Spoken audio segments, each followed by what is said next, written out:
Hello बच्चों, कैसे हो आप सब। Welcome back to my channel. मैं रीना नांदल। आज हम पढ़ने वाले हैं हमारी दुनिया का कक्षा 5 का पाठ 16। पाठ 16 हमारा है वायु परिवहन के बारे में और पाठ का नाम भी है वायु परिवहन।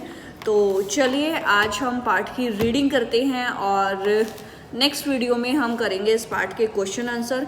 ये पाठ लगभग 3-3.5 पेज का है, तो इसलिए वीडियो ज़्यादा लंबी हो जाएगी। तो एक्सरसाइज हम आज नहीं करेंगे, अगली वीडियो में करेंगे। 4 पेज का है ये पूरा पाठ और इसके जो क्वेश्चन आंसर हैं बहुत ही छोटे छोटे हैं, तो अगली वीडियो में हम इनको कर लेंगे। तो चलिए पाठ की रीडिंग स्टार्ट करते हैं और पाठ को समझने की कोशिश करते हैं। पाठ 16। क्या आपने आकाश में चिड़िया की तरह पंख फैलाए एक बड़ी मशीन को उड़ते हुए देखा है? आपने देखा होगा ज़रूर आकाश में क्या क्या उड़ता है और उसमें एक मशीन भी होती है। उस मशीन का नाम क्या होता है? हवाई जहाज। वेरी गुड, ये हवाई जहाज है। इन्हें विमान भी कहते हैं। जो आकाश में हवाई जहाज उड़ते हैं उनको विमान भी कहते हैं। और विमान क्या है वो मैं बताती हूँ। आप अपनी बुक में फिंगर लगा के मेरे साथ साथ पढ़ते रहिए और समझते रहिए मैम क्या समझा रही है। विमान उड़ने वाली एक ऐसी मशीन है जिसके पंख होते हैं। विमान जो है एक ऐसी उड़ने वाली मशीन है जिसके पंख होते हैं। अब साइड में एक पिक्चर बनी हुई है और पिक्चर के नीचे लिखा हुआ है ग्लाइडर। अब उसके बारे में पढ़ते हैं। विमान के पंख विशेषतः इस प्रकार के बने होते हैं कि इन्हें नीचे से हवा ऊपर की ओर धकेलती है। जो विमान होते हैं, एरोप्लेन होते हैं, वो इस तरह के बने होते हैं कि उनके जो पंख होते हैं, साइड में जो विंग्स निकले हुए होते हैं, वो इस तरह से बनाए जाते हैं। उनकी शेप इस तरह से स्पेशली डिज़ाइन की जाती है कि हवा के दबाव से वो उड़ते हैं। यानी कि नीचे से जब हवा का प्रेशर उन पे पड़ेगा, दबाव पड़ेगा, तो वो आकाश में आसानी से उड़ सकते हैं। अब आपको पता चल गया ना कि जो हवाई जहाज हैं वो आसमान में कैसे उड़ पाते। हवा के दबाव की वजह से वो आसमान में उड़ पाते हैं। कुछ विमानों में शक्तिशाली इंजन होते हैं। जो हवाई जहाज उड़ते हैं ना आसमान में, उनमें इंजन होते हैं। लेकिन कुछ विमान ऐसे होते हैं जो बगैर इंजन के भी उड़ते हैं। तो कुछ बिना इंजन वाले भी होते हैं। अब है 3rd पैराग्राफ। विमान कई प्रकार के होते हैं। ग्लाइडर, ये साइड में जो पिक्चर बनी हुई है ग्लाइडर, मैं आपको यहाँ भी दिखा रही हूँ। तो ग्लाइडर जैसे विमान में इंजन नहीं होता। ग्लाइडर क्या होता है, आप कभी भी पहाड़ी एरिया पे गए होंगे, हिल स्टेशन में गए होंगे, तो वहाँ पे आपने देखा होगा एक छोटा सा स्पॉट बना देते हैं और वहाँ पे पैराग्लाइडिंग कराती हैं, पैसे लेते हैं। और एक उनके पास ऐसे बना होता है जैसे पिक्चर में है, सेम ऐसा ही।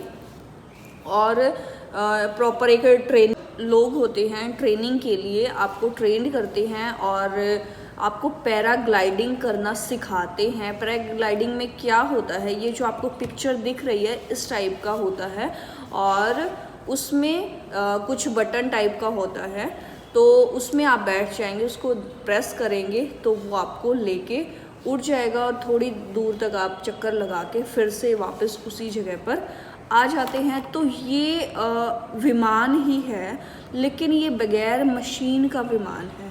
इसमें कोई भी मशीनरी नहीं लगी होती, ये बगैर इंजन का है।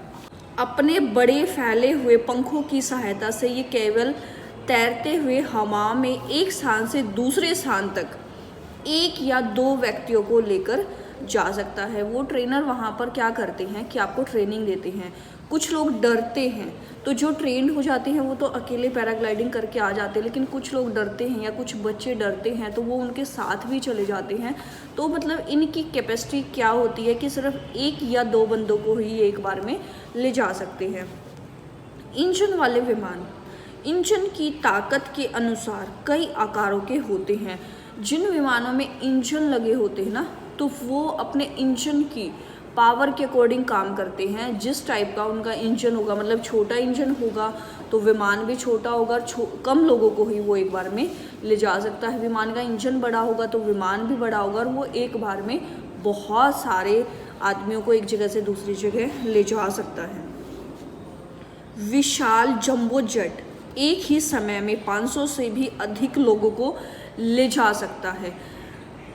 अब ये आपको याद रखना है, जंबो जेट एक बहुत बड़ा विमान होता है और इसमें एक बार में 500 से ज़्यादा लोगों को ले जाया जा सकता है। अब साइड में बना हुआ है हेलीकॉप्टर का चित्र। अब हम पढ़ेंगे हेलीकॉप्टर के बारे में। हेलीकॉप्टर एक ऐसा विमान है जिसके ऊपर घूमने वाले पंख लगे होते हैं। ये एक विशेष तरह के पंख होते हैं।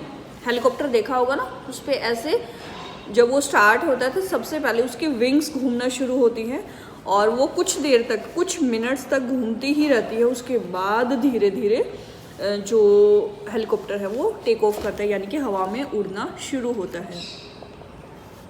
हेलीकॉप्टर को हवा में ऊंचा उठाने के लिए ये बड़ी तेज़ी से घूमते हैं। आपने अगर हेलीकॉप्टर को देखा होगा तो इतनी तेज़ी से उसके पंख घूमते हैं कि आप उनको देख भी नहीं सकते। बस ऐसा लगता है कि कोई चीज़ घूम रही है, लेकिन उसके पंख आपको दिखाई नहीं देंगे। लगभग 110 वर्ष पुरानी बात है। अमेरिका के दो भाई आर्विल और विल्वर राइट ने पहली बार सन 1903 में विमान को सफलतापूर्वक उड़ाया। ये लाइन आपको अंडरलाइन करनी है कि 110 साल पहले अमेरिका के दो भाइयों के नाम है आर्विल और विल्वर राइट ने पहली बार सन 1903 में विमान को सफलतापूर्वक उड़ाया। तो ये क्वेश्चन आपका आ सकता है कि सबसे पहले विमान कब उड़ाया गया, किसने उड़ाया और वो कहाँ के थे। तो वो अमेरिका के थे, दो भाई थे और उनके नाम है आर्विल और विल्वर राइट और ये बात है 1903 की। उनका दो पंखों वाला विमान लगभग 36 मीटर की दूरी तक उड़ा। अब ये भी इम्पोर्टेंट क्वेश्चन है कि जो पहला विमान था उसने कितनी दूरी तय की, तो 36 मीटर की दूरी उसने तय की थी। राइट भाइयों की इस छोटी उड़ान से विमान क्षेत्र में तेजी से गति आई। 10 वर्ष के अंदर सैकड़ों विमान यूरोप में उड़ाने भरने लगे। सिर्फ 10 साल में ही यूरोप में बहुत सारे एरोप्लेन बन गए और वो एक जगह से दूसरी जगह यात्रा करने लगे। वर्ष 1927 में अमेरिका के चार्ल्स लिंडबर्ग ने 33 घंटे की एकल एवं अत्यंत कठिन उड़ान में अटलांटिक महासागर को पार किया। तो ये भी इम्पोर्टेंट क्वेश्चन है कि सबसे पहले विमान से यात्रा करके अटलांटिक महासागर को किसने पार किया, तो ये भी अंडरलाइन कर लो, चार्ल्स लिंडबर्ग ने किया था और टाइम लगा था उसको 33 घंटे का। और ये अमेरिकी ही थे। जो राइट ब्रदर्स थे वो भी अमेरिका से थे, ये भी अमेरिका से हैं और उनका सन था 1903 और ये है सन 1927। अब आगे हैं, आजकल विशाल विमान लोगों को एक स्थान से दूसरे स्थान तक दुनिया के हर कोने तक ले जाते हैं। कॉनकॉर्ड दुनिया का सबसे तेज गति से चलने वाला यात्री विमान है। अब आपसे पूछा जाए कि सबसे तेज गति से चलने वाला यात्री विमान कौन सा है, तो उसका नाम है कॉनकॉर्ड। ये भी अंडरलाइन कर लो आप। इसकी गति 2333 किलोमीटर प्रति घंटा है, ये भी अंडरलाइन कर लो। सबसे तेज गति से चलने वाला विमान है कॉनकॉर्ड और इसकी जो गति है वो है 2333 किलोमीटर, ये एक घंटे में तय कर लेता है। 2333 किलोमीटर एक घंटे में पार कर लेता है। ये इस फ्रांस और ब्रिटेन ने मिलकर बनाया है। इसे, ये मिसप्रिंट है बुक में, इसे फ्रांस और ब्रिटेन ने मिलकर बनाया है। ये भी अंडरलाइन कर लो कि कॉनकॉर्ड को किसने बनाया है, फ्रांस और ब्रिटेन ने। यह विमान लंदन और न्यूयॉर्क के बीच की दूरी 3 घंटे में तय कर लेता है। इसी दूरी को एक सामान्य विमान 7 घंटे में पूरी कर पाता है, यानी कि लगभग आधे टाइम में ये दूरी को तय कर लेता है। जो नॉर्मल विमान है वो कहीं पहुंचने में 7 घंटे लेता है, तो ये सिर्फ 3 घंटे में, मतलब आधे से भी कम समय में पूरी कर लेता है। लगातार दुर्घटना होने से वर्ष 2003 में कानकॉर्ड की उड़ान बंद कर दी गई, यानी कि इस समय कानकॉर्ड को यूज़ नहीं किया जाता, लेकिन सबसे तेज़ गति से चलने वाला विमान ये है और 2003 से इसकी उड़ान को बंद किया गया है। अंतरिक्ष की ओर, सुदूर आसमान जिसे अंतरिक्ष भी कहते हैं में मनुष्य की रुचि पहले से ही रही है। अंतरिक्ष में स्थित चांद, सूरज और तारों के बारे में कहानियों में पहले से ही बताया जाता रहा है। मनुष्य ने यात्री विमानों में बदलाव किया और उन्हें अंतरिक्ष में जाने योग्य बनाया। इन विमानों का नाम अंतरिक्ष यान रखा गया।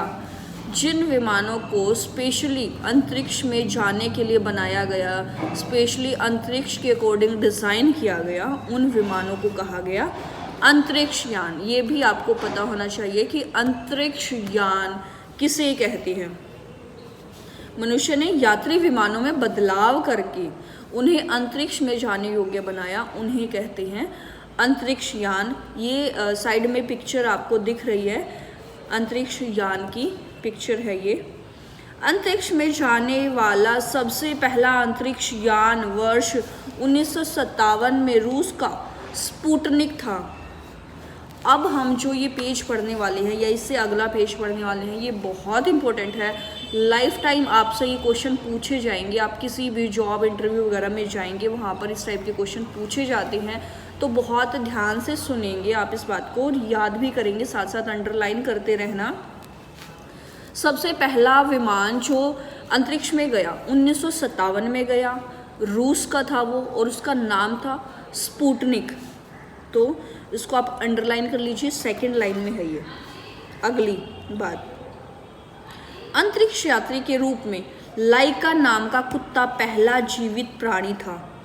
सबसे पहले जो अंतरिक्ष में गया वो कोई इंसान नहीं था, वो एक कुत्ता था। पहले कुत्ते को भेजकर ये देखा गया था, मतलब एक्सपेरिमेंट था ये एक तरह से कि वो जीवित रह पाएगा कि नहीं, वहाँ पे जीवन है कि नहीं। तो सबसे पहले अंतरिक्ष में कौन गया था? एक कुत्ता। ये भी अंडरलाइन कर लो, कुत्ते का नाम था लाइका। पहला जीवित प्राणी था ये जो अंतरिक्ष में गया। उसे 1 माह बाद ही स्पुतनिक द्वितीय द्वारा भेजा गया था। पहले अंतरिक्ष यान गया, उसके बाद कुत्ते को भेजा गया, और कुत्ते को किस में भेजा? स्पुतनिक सेकंड में, रूस का। अब विमान भी रूस ने ही भेजा। अब जो सेकंड उनकी अचीवमेंट है वो है कुत्ते को भेजना।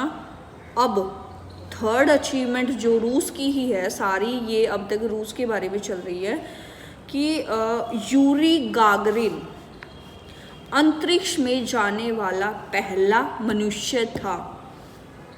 पहला जीव पूछा जाए तो एक कुत्ता था, उसका नाम था लाइका, और पहला मनुष्य पूछा जाए तो था यूरी गागरिन, और वो थे रूस के। ये भी पूछा जा सकता है वो कहाँ के थे, वो थे रूस के। तो ये आपको पूरा अंडरलाइन कर लेना है। रूस की वेलेंटीना टेरेस्कोवा अंतरिक्ष में जाने वाली सबसे पहली महिला थी। अब जो आदमी गया रूस का, उसका नाम था यूरी गागरिन, और महिला जो पहली अंतरिक्ष में गई वो भी रूस की ही थी, और उनका नाम था वेलेंटीना टेरेस्कोवा। 21 जुलाई 1969 को पहली बार मानव चांद पर पहुंचा। ये भी बहुत ही ज़्यादा इम्पोर्टेंट क्वेश्चन है कि पहली बार मनुष्य चांद पर कब पहुंचा? 21 जुलाई 1969 को। अब तक बात हो रही थी अंतरिक्ष की, आप ध्यान से समझते जाइए। अब तक जो बात हो रही थी वो हो रही थी अंतरिक्ष की। अब बात आ गई है चांद की। तो सबसे पहले चांद पर आदमी गया था 21 जुलाई 1969 को चांद पर। अब अंतरिक्ष पर पहला कदम किसने रखा था? यूरी गागरिन ने। और अब चांद पर पहला कदम किसने रखा, ये डिफरेंस आप समझते रहना। चांद पर कदम रखने वाला पहला मानव अमेरिकी अंतरिक्ष यात्री नील आर्मस्ट्रॉन्ग था। अंतरिक्ष में गए थे रूस के यूरी गागरिन, रूस से थे। और चांद पर जो पहले यात्री गए थे वो थे अमेरिका के नील आर्मस्ट्रॉन्ग। यहाँ पे लिखा हुआ है नील आर्मस्ट्रॉन्ग, अंडरलाइन कर लीजिए। हमारी पृथ्वी एक ग्रह है जो सूर्य के चारों ओर चक्कर लगाती है। ये हमने स्टार्टिंग के चौथे पाँचवें पाठ में कर लिया है। हमारी पृथ्वी ग्रह है और वो सूर्य के चारों तरफ चक्कर लगाती है। अब आगे, चंद्रमा पृथ्वी के चारों चक्कर लगाता है। सूर्य के चक्कर लगाती है पृथ्वी और पृथ्वी के चक्कर लगाता है चंद्रमा। इसीलिए इसे उपग्रह कहते हैं। चंद्रमा को उपग्रह कहते हैं क्योंकि पृथ्वी के चक्कर लगाता है ना वो। मनुष्य ने ऐसे बहुत से उपग्रह बनाए हैं जो पृथ्वी के चारों ओर चक्कर लगाते हैं।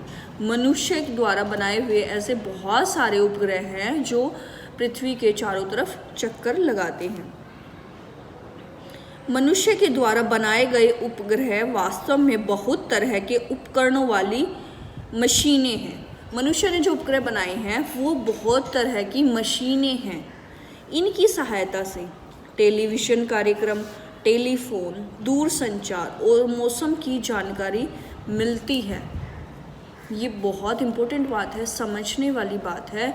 आप लोगों के लिए अब तक ये मैजिक की तरह काम कर रहा होगा कि टीवी कैसे चलती है, फ़ोन कैसे चलते हैं और हमें मौसम की जानकारियाँ कैसे मिल जाती हैं।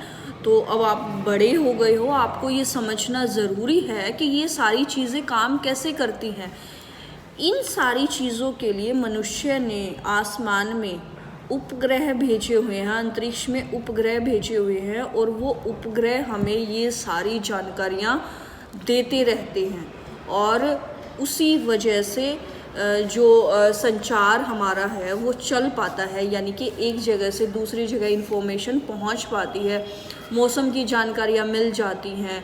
या कुछ भी कई बार पहले ही आ जाता है ना न्यूज़ में कि वहाँ पे इतनी तारीख को इस समय ऐसे ऐसे बाढ़ आने वाली है, भूकंप आने वाला है। ये सारी जानकारियाँ हमें उपग्रह से मिलती हैं जो अंतरिक्ष में मनुष्य द्वारा भेजे गए हैं। सैटेलाइट के द्वारा ये सारा कुछ चलता है, वो आप आगे पढ़ लेंगे। लेकिन आज इस पाठ में ये समझना ज़रूरी है कि टीवी पर जितने समाचार आते हैं, जितने भी हमारे संचार के साधन हैं, रेडियो है, टेलीफोन है, मोबाइल है, ये सारी चीज़ें उपग्रहों से ही चलती हैं। मौसम की जानकारियाँ भी हमें उपग्रह से ही मिलती हैं। कुछ गुप्तचर उपग्रह भी हैं जो कि पृथ्वी पर माचिस के आकार की फ़ोटो अंतरिक्ष से ही ले सकते हैं। कुछ ऐसे उपग्रह भी हैं जो छुप कर काम करते हैं। गुप्तचर है मतलब गुप्त होता है कि सबसे छिप कर काम करना, और वो वहाँ पर अंतरिक्ष में बैठकर पूरी पृथ्वी की फ़ोटो ले सकते हैं। मतलब पूरी पृथ्वी को इतने से आकार में दिखा सकते हैं। मतलब माचिस के डिब्बी का आकार इतना ही होता है ना, इतने से आकार में पूरी पृथ्वी को दिखा सकते हैं एक फ़ोटो खींचकर। इनसे आपदा एवं सुरक्षा के बारे में सहायता मिलती है। ये जो हमारी प्राकृतिक आपदाएं आती ना, भूकंप है, बाढ़ है, ये इस टाइप की चीज़ें, इनके बारे में हमें पहले से ही जानकारियाँ भी मिल सकती हैं और उनसे सहायता भी मिल जाती हैं। क्योंकि हमें टाइम से पहले जानकारी हो जाएगी तो हम उनसे बचने के उपाय कर सकते हैं। अंतरिक्ष में वैज्ञानिक प्रयोगों के लिए रूस और अमेरिका ने विशाल अंतरिक्ष स्टेशन बनाए हैं।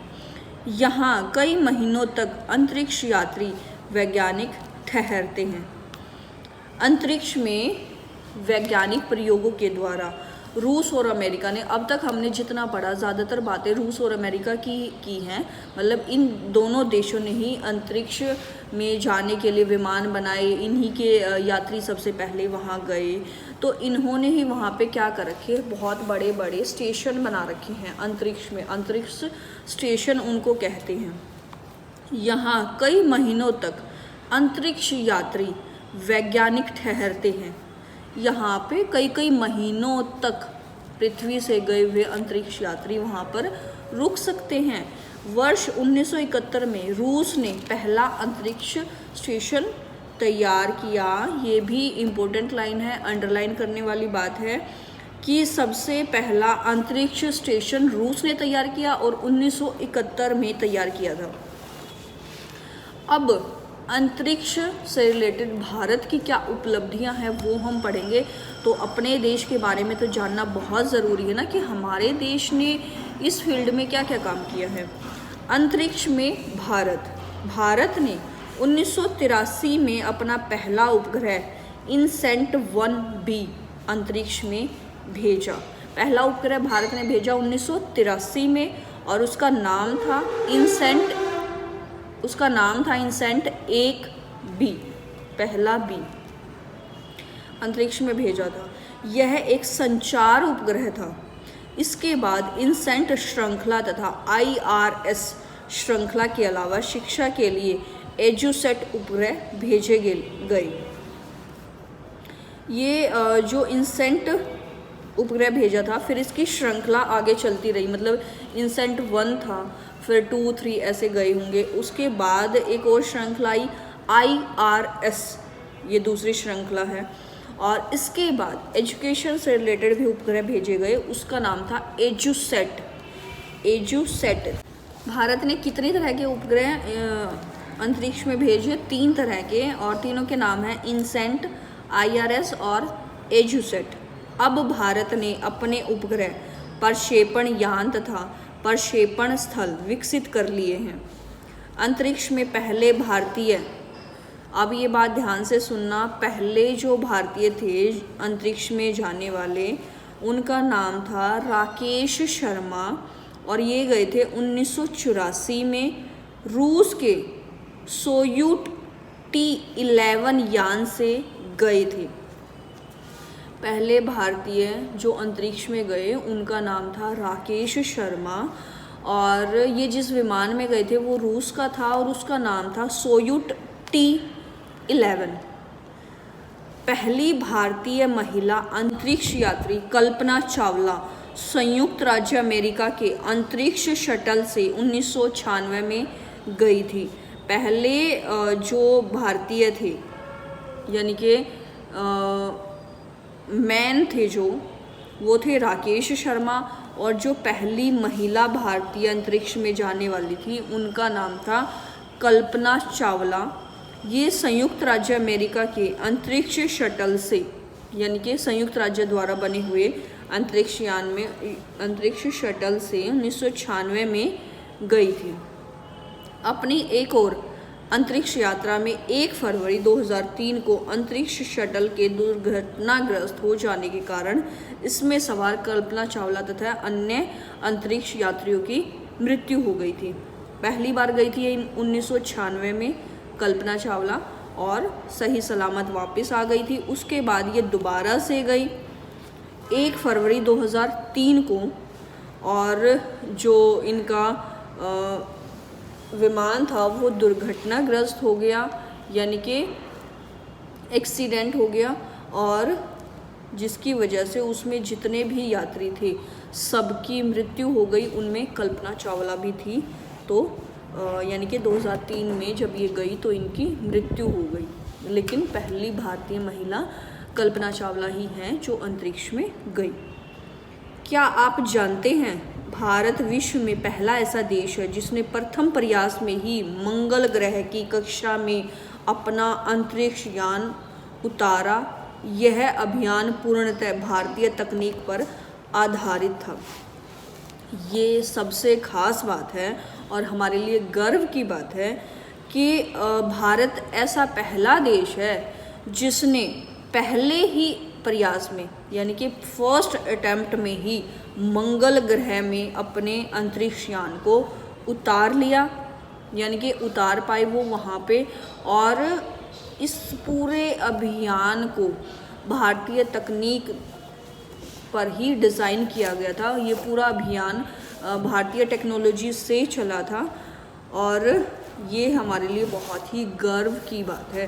अब सिर्फ ये बॉक्स में जो है इम्पोर्टेंट चीज़ें हैं वो हम पढ़ेंगे। पार्ट हमारा हो चुका है कंप्लीट। यह भी जाने, चीन के लोगों ने 3000 वर्ष पहले ऐसी पतंगें बनाई थी जिनको पकड़कर लोग उड़ सकते थे। आजकल के पैरासेल वास्तव में एल्यूमिनियम के हल्के फ्रेम और सिंथेटिक कपड़े से बनी मजबूत और विशाल पतंग है। फ्रांस के मांट गोल्फियर भाइयों ने 300 साल पहले गर्म हवा से आसमान में जाने वाला पहला गुब्बारा उड़ाया।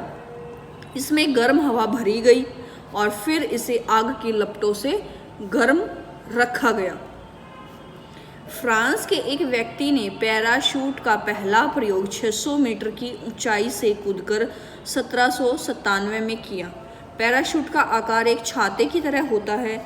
इसका उपयोग ऊंचाई से ज़मीन पर सुरक्षापूर्वक नीचे आने के लिए किया जाता है। आपने मूवीज़ वगैरह में देखा होगा ना कि प्लेन क्रैश वगैरह हो जाता है कई बार, तो लोग पैराशूट लेकर उतर जाते हैं, उससे भी ज़मीन पर हम सेफ लैंडिंग कर सकते हैं। तो ये आपके लिए पढ़ने वाली इंटरेस्टिंग बातें हैं कि एरोप्लेन से पहले लोगों ने किस किस तरह से एक्सपेरिमेंट अपने किए और वो कितने कामयाब रहे, कैसे कैसे किए, वो सारी चीज़ें इसमें हैं। आप अच्छे से इनको पढ़ लेना। आज की वीडियो हो चुकी है ख़त्म और थोड़ी लंबी वीडियो बन गई है, लेकिन इंटरेस्टिंग वीडियो है। कम से कम 2-3 बार इसको ज़रूर देखना, ताकि जितनी भी मैंने इंपॉर्टेंट चीज़ें बताई हैं बार बार सुनने से ना हमें याद हो जाती हैं। और जब टीचर बात बताता है ना तो वो आपके ध्यान से सुनने से यहाँ दिमाग में बिल्कुल सेट बैठ जाती हैं। तो आज की वीडियो आप लोगों को कैसी लगी है वो कमेंट करके मैम को ज़रूर बताना है। और मैं इसके क्वेश्चन आंसर की वीडियो कब लाऊँ वो भी मुझे जल्दी बता देना। वीडियो अच्छी लगी हो तो लाइक कर देना। Thanks for watching, bye bye.